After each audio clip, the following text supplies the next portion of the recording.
स्वागत है आपका आज की क्लास में। तो बच्चों, आप सभी लोग अच्छे होंगे और अपनी पढ़ाई को अच्छे से कर रहे होंगे। देखिएगा, मेहनत का समय आ चुका है और हम सभी लोगों को अब अपने घोड़ों को टाइट करना पड़ेगा और अच्छे से क्या करनी पड़ेगी, मेहनत। सफलता पाने के लिए कठिन परिश्रम क्या है, बहुत ज्यादा जरूरी है। यदि हम कठिन परिश्रम करेंगे तो ये फिक्स है कि हमें एक दिन सफलता मिलेगी जरूर।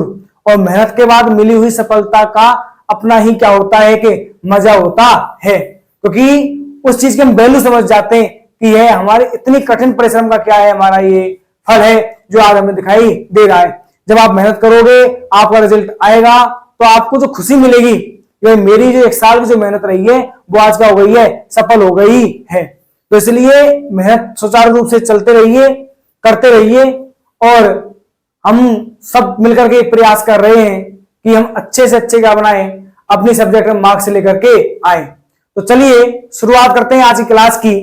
देखना, हमारा चैप्टर चल रहा था धातु और अधातु, और इस चैप्टर में हम लोग रासायनिक गुणधर्मों को समाप्त कर चुके थे। आप यहां पर इलेक्ट्रॉन बिंदु संरचना बनाना सीख गए थे और आपने आयनिक यौगिकों के सामान्य गुणों के बारे में भी क्या कर ली थी, चर्चा कर ली थी। तो बच्चों, आज हमारा जो टॉपिक है या आज हम जो पढ़ने वाले हैं वो है धातुओं की प्राप्ति। तात्पर्य क्या है वो समझिएगा कि देखना, आपकी जो पृथ्वी है और इस पृथ्वी की भूप्रपट्टी पर बहुत सारे क्या पाए जाते हैं, धातुएं पाई जाती हैं। क्या कह रहा हूं मैं कि हमारा जो भूप्रपट्टी है, हमारी जो भूप्रपट्टी है, इस पर बहुत सारी क्या पाई जाती हैं, धातुएं पाई जाती हैं। आपने देखा होगा समुद्रों में भी क्या पाया जाता है, NaCl और मैग्नीशियम क्लोराइड जैसे लवण बहुत अधिक मात्रा में पाए जाते हैं। पृथ्वी पर जो धातुएं पाई जा रही हैं, यह पृथ्वी जो है, इस पृथ्वी पर बहुत सारे तत्व और क्या पाए जाते हैं, यौगिक पाए जाते हैं। कैसे? प्राकृतिक रूप से। क्या कह रहा हूं मैं, दोबारा सुनिएगा कि पृथ्वी जो है, टॉपिक क्या है हमारा, धातुओं की प्राप्ति। और आपकी इस पृथ्वी की जो भूप्रपट्टी है, भूप्रपट्टी का मतलब सतह जो है, इस पर बहुत सारी धातुएं पाई जाती हैं। आपने देखा होगा कि समुद्रों में भी NaCl और मैग्नीशियम क्लोराइड यानी सोडियम क्लोराइड और मैग्नीशियम क्लोराइड MgCl2 जैसे क्या पाए जाते हैं, अधिकाधिक लवण पाए जाते हैं। किसमें? समुद्री जल में। अब धातु की जो पृथ्वी की जो भूप्रपट्टी है, उस पर प्राकृतिक रूप से बहुत सारे तत्व और क्या पाए जाते हैं, यौगिक पाए जाते हैं, जिन्हें हम सामान्यतः क्या कहते हैं, खनिज कहते हैं। क्या कहते हैं बच्चों? खनिज कहते हैं। तो परिभाषा आ गई आपके सामने किसकी, खनिज की। क्या होती है कि पृथ्वी की भूप्रपट्टी पर प्राकृतिक रूप से पाए जाने वाले तत्व और जो क्या है, यौगिक हैं, इन्हें क्या कहा जाता है, खनिज कहा जाता है। आगे बात समझ में। अब देखना, आपके जो खनिज हैं जो इस प्रॉपर्टी पर पाए जा रहे हैं, इन खनिजों में किसी ना किसी एक धातु की क्या होती है, मात्रा अधिक होती है। क्या कहा है मैंने कि यह जो खनिज पाए जा रहे हैं, इन खनिजों में किसी धातु की मात्रा क्या होती है, अधिक होती है। और जिस धातु की मात्रा क्या है, अधिक है, इन खनिजों को उस धातु का क्या कह देते हैं अपन, अयस्क कहते हैं। क्या कहते हैं बच्चों? अयस्क।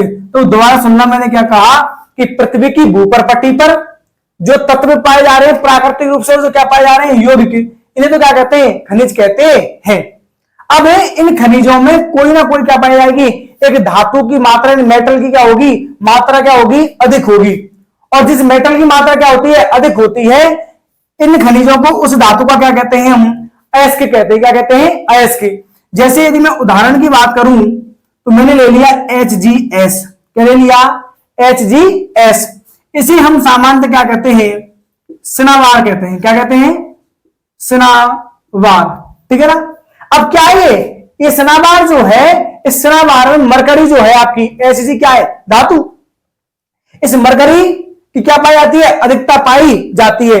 इस कारण इस सिनावार को हम क्या कहते हैं, मरकरी का अयस्क कहते हैं, यानी कि पारे का क्या है, अयस्क है। ठीक है ना। तो मरकरी क्या है आपके, क्या कह लो, पारा।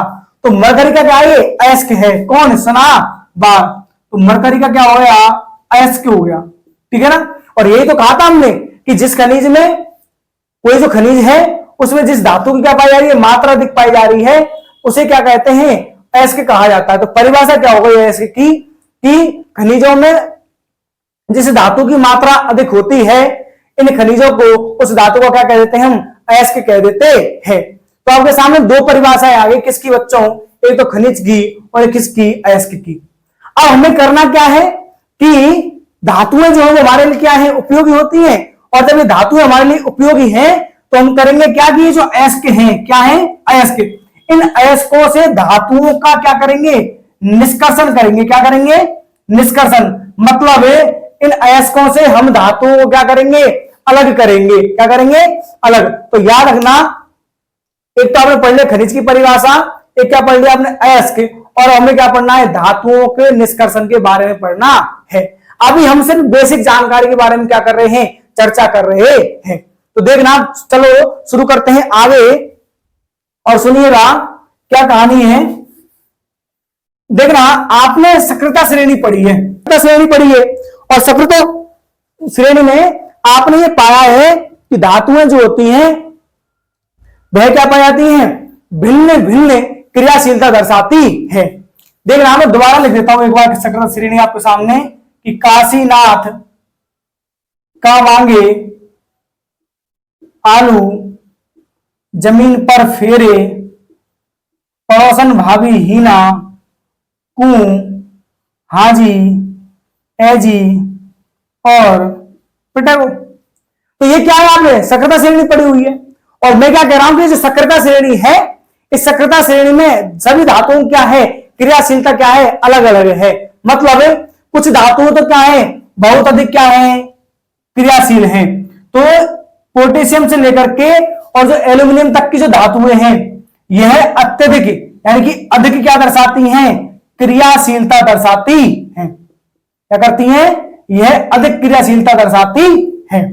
ठीक है ना। आपकी जो नीचे की धातु है कौन कौन सी, एजी ए और पीटी, ये क्या दर्शाती है, निम्न या कम क्रियाशीलता दर्शाती है। और आपकी सामान्यतः इन धातुओं की बात की जाए, दो एच नहीं है धातु है ना, इसलिए उसको यहां से हटा देता हूं समझने के लिए। सामान्यतः ये जो धातुएं हैं वो कौन सी दर्शाती हैं, मध्यम, कौन सी दर्शाती हैं, मध्यम क्रियाशीलता दर्शाती है। तो क्या कहा है मैंने बच्चों, दोबारा सुन लीजिएगा कि आपने सक्रियता श्रेणी पढ़ी है, और सक्रियता श्रेणी जब मैंने आपको पढ़ाई थी तो मैंने उस समय भी कहा था कि सामान्य जो धातुएं होती हैं वह अलग अलग क्रियाशीलता दर्शाती है। अब इस सक्रियता श्रेणी को हम क्रियाशीलता के आधार पर तीन भागों में बांट रहे हैं। पोटेशियम से एल्यूमिनियम तक की धातुओं को हमने क्या कह दिया कि ये धातु क्या करती हैं, अत्यधिक क्रियाशीलता दर्शाती है। जबकि जिनके आयरन, पीवी और कॉपर को सामान्य में क्या कह दिया है कि ये मध्यम क्रियाशीलता दर्शा रही है, और एजी एयू पीटी क्या दर्शाती है, निम्न या कम क्रियाशीलता दर्शाती है। ठीक है ना। अब देखना, मैं सबसे पहले बात करता हूं कम क्रियाशील धातुओं की। किसकी बात करता हूं, कम क्रियाशील धातुएं। ठीक है ना, चाहे कम कह लीजिए चाहे कह लीजिए निम्न। ठीक है ना। तो मैं सबसे पहले किसकी बात कर रहा हूं, कम या निम्न क्रियाशील धातुओं की बात कर रहा हूं। तो सुनना, क्या होती है निम्न या कम क्रियाशील धातुएं। अब आपने ये पढ़ ली कि ये धातु क्या है, निम्न या क्या है, कम क्रियाशील है। मतलब क्या होगा कि यह सामान्यतः क्रिया नहीं करेंगे, यानी सामान्यतः किसी भी अयस्कों के रूप में कम पाई जाएंगी। ठीक है ना, यही तो है। आपने क्या कहा, दोबारा सुन लीजिए, ये क्या है, निम्न क्रियाशील है, मतलब सामान्यतः क्रिया करके यौगिकों का निर्माण कम करती है, ऐसी प्रवृत्ति कम रखती है। इसलिए यह प्रकृति में किस अवस्था में पाई जाएंगी, स्वतंत्र। कौन सी अवस्था में, स्वतंत्र अवस्था में पाई जाती है। निम्न क्रियाशील धातुएं सामान्यतः प्रकृति में क्या पाई जाती हैं, स्वतंत्र अवस्था में पाई जाती है। तो कौन कौन सी हो गई, एक तो होगी आपकी एजी, एक होगी एयू, और कौन सी होगी पीटी। ये सामान्यतः वो धातुएं हैं जो इस प्रकृति में स्वतंत्र अवस्था में पाई जाती हैं। क्वेश्चन पूछ सकता है आपसे कि स्वतंत्र अवस्था में पाई जाने वाली किन्हीं दो धातुओं का क्या लिखिए, नाम। तो आप इन तीन में से किन्हीं भी दो धातुओं का नाम लिख सकते हैं। अब होता क्या है कि ये धातुएं स्वतंत्र अवस्था में पाई जा रही हैं, लेकिन दो धातुएं, एक तो हो गई आपकी कॉपर और एक कौन सी हो गई आपकी सिल्वर। मैं क्या कह रहा हूं अभी आपसे कि हम केवल अभी सिर्फ सामान्य जानकारी की चर्चा कर रहे हैं। हमने अभी यह नहीं पढ़ा है कि धातुओं का निष्कर्षण किस प्रकार से किया जाएगा या किस विधि के द्वारा किया जाएगा। अभी हमने सिर्फ क्या पढ़ी, खनिज की परिभाषा, हमने क्या पढ़ी, अयस्क की परिभाषा।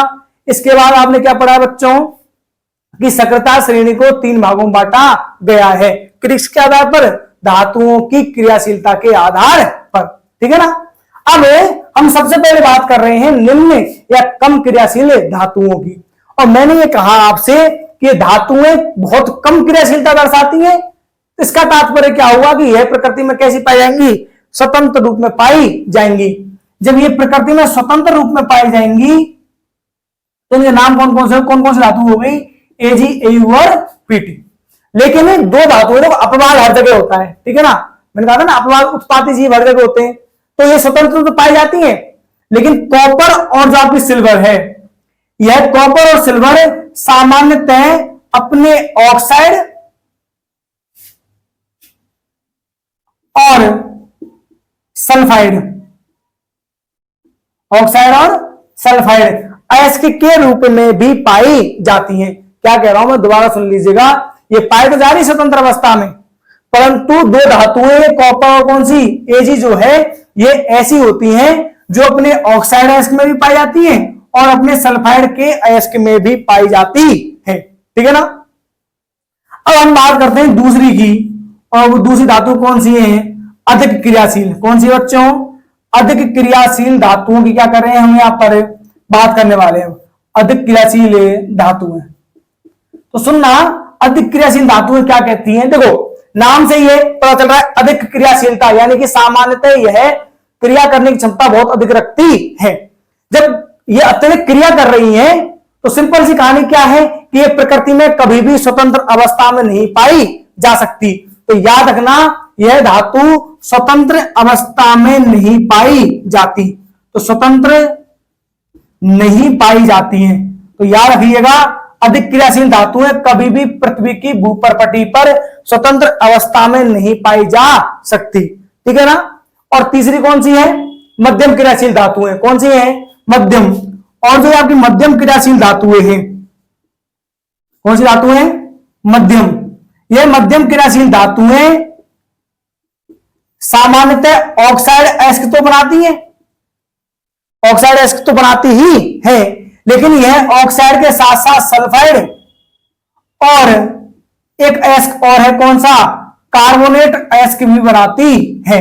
आप समझ तो रहे ना कार्बोनेट अयस्क क्या है, तो कोई भी धातु किससे क्रिया कर रखी है, उसने कार्बोनेट आयन से क्रिया की हुई है। जैसे आपने भी पढ़ा था क्या, सनाबार, HgS, पढ़ा नहीं पढ़ा, क्या ये मरकरी का सल्फाइड अयस्क है, क्या है, मरकरी का सल्फाइड अयस्क। तो पीछे क्या लगा हुआ है, S, और S कौन सी अवस्था में है, -2, इसलिए क्या बोल रहे हैं इसको अपन, सल्फाइड कह रहे हैं। ठीक है ना। तो याद रखना, मरकरी जो है वह सामान्य, ये जो HgS है यहां पर किस अवस्था में है, ये सॉरी किस कौन सा अयस्क है, ये मरकरी का सल्फाइड अयस्क है। तो ऐसे ही ऑक्साइड अयस्क होता है, ऐसे कौन सा होता है, सल्फाइड अयस्क, और ऐसे कौन सा होता है, कार्बोनेट। जैसे मैं एग्जांपल की बात करूं, ZnCO3, ये Zn क्या है, धातु, CO3 कौन सा आयन है, कार्बोनेट आयन, तो ये कौन सा अयस्क हो गया, कार्बोनेट अयस्क हो गया। ठीक है ना। ऐसे मैंने कह दिया ZnS, ये कौन सा अयस्क हो गया, सल्फाइड अयस्क हो गया। तो उस धातु के पीछे क्या लगी हुई है, SCO3, ये पहचानने का क्या है, तरीका है।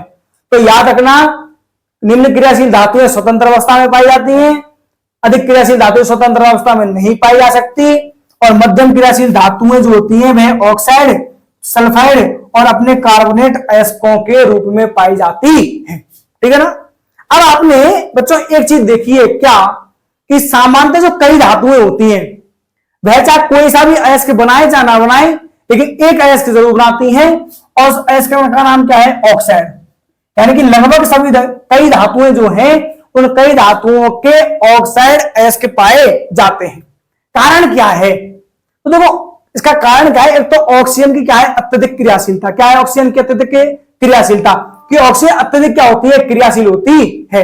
मैंने आपको देखो बताया है कि ना, दोबारा बताता हूं सुनना, आपने भूतनियां देखी होंगी, कहते हैं ना भूतनी स्टैंड पे, मैं साइकिल से जा रहा हूं और मेरे स्टैंड पे बैठी हुई है कौन, भूतनी। तो मतलब क्या है कि जहां देखा नहीं वहीं चिपकी नहीं, तो ऑक्सीजन भी ऐसे ही है ना, कोई भी इसको दिखा नहीं और इसके साथ चिपकी नहीं, तो इतनी क्रियाशील होती है, तुरंत क्रिया करने के लिए क्या रहती है, तैयार। तो कह रही है कि मैं तो आपसे चिपकना चाहती हूं, मुझे चिपकने दीजिए, तो चिपकने के लिए तैयार है। कौन तैयार है, ऑक्सीजन, ठीक है ना।